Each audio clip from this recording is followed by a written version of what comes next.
Hey guys, welcome to Godfrey, the first Elden Lord. Soul level 1. God, I'm so proud I managed to beat this guy. It took me like 2 days.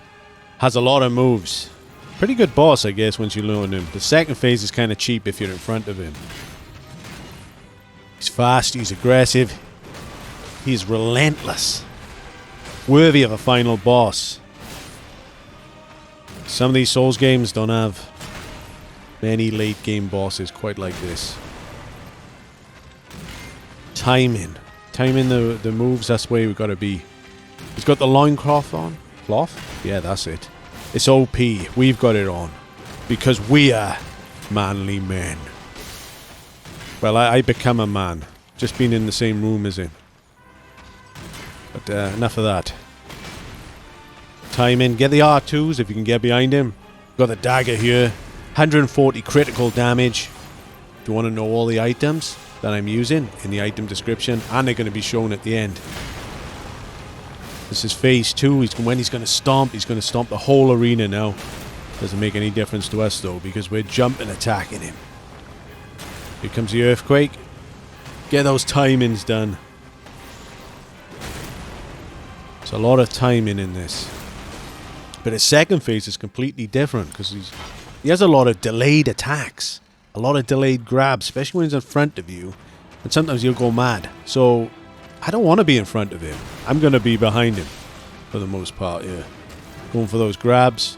When he lays down that foot, we can get an R2 in. When he does a grab like that, R1 I reckon. Got enough time. But I want to stay behind him, because if you do that and you're not behind him, yeah, you're killed. This guy's crazy when you're in front of him, like I say. Look at this. We both got our loincloth. We got both shirtless men. King Chad. Who's the king of them all? Right, looking at those hands. I haven't got too much time here. Beautiful. Be aggressive on that. Because you don't want to be in that form too much. When he stomps the ground, it's going to light up the area. You can jump attack there when he does stomp. But I found it kind of awkward to get him and stay behind him and not get hit. So I just tend to roll, then dodge. Then hit him.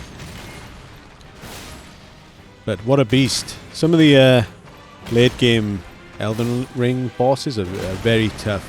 They have a lot of moves. I was quite happy I managed to do this. But this is another stage of the fight, which we did just before we beat him. So you could see that I was getting it down.